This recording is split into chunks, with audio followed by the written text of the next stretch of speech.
Welcome to the Institute of Self-Awareness with Helen and Larry Borth. Well, we're really happy to be here because we have some new equipment and we have a way of sharing with you a little different than we have in the past. You can see our sign here, Institute of Self-Awareness, Reiki, Energy, Auras, and our phone number. So we can leave that right up. Now, where will we go first here? We have electronics now. Yeah, so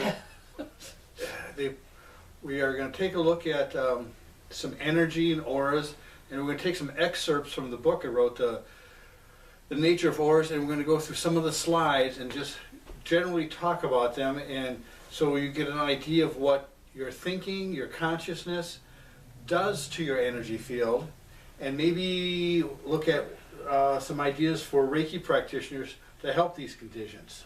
And get anybody to have Just wellness. Yes. Wellness. We're looking at the wellness of.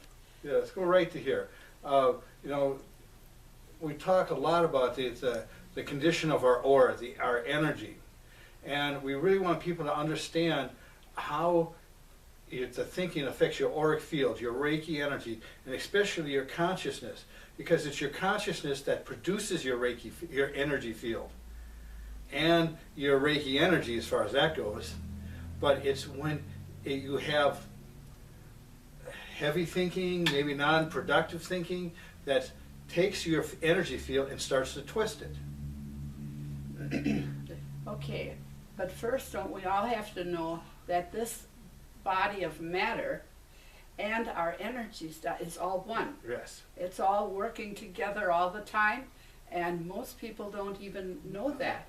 So it's helpful to have a level of wellness that you can get for yourself once you really understand the aura and the physical body, and that it's all working together. And how it works together is with thought. So take a look at this first slide, and the first slide is entitled Against. When somebody carries a thought pattern that they're so against, let's pick a topic, let's say somebody's boss.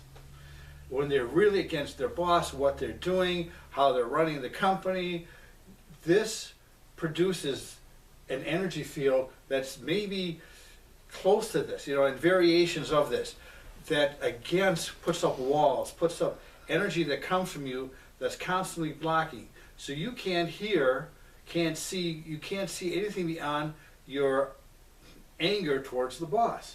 And no matter what's being said, what's being done, you're against it all. And if you just feel that in energy, you're against. That's what shows up. Yes. Just an energy, but you don't know what that's doing to your field and coming from your thinking. Just against. And then that, if you're at a job 8-10 hours a day and you got that up all day long, now you come home and you still have it up. So it's resistance at home, resistance at work, resistance when you're at the store.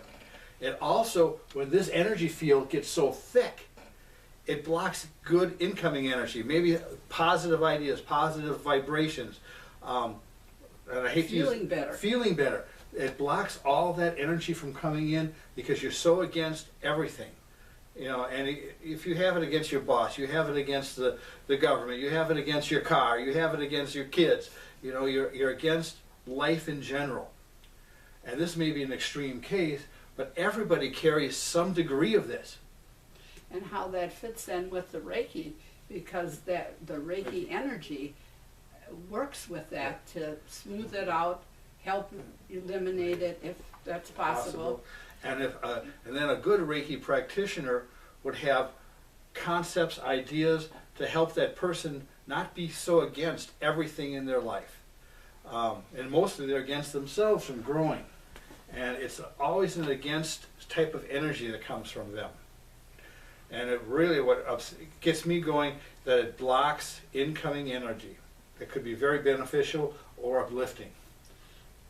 So just what we've looked at now, we won't go any further, is that gets, we're trying to help you see that you can help yourself in levels of a wellness that you never even heard of. And I can tell you from the class Shift and Lift that people are doing marvelous work in the against consciousness, and just be okay that what is.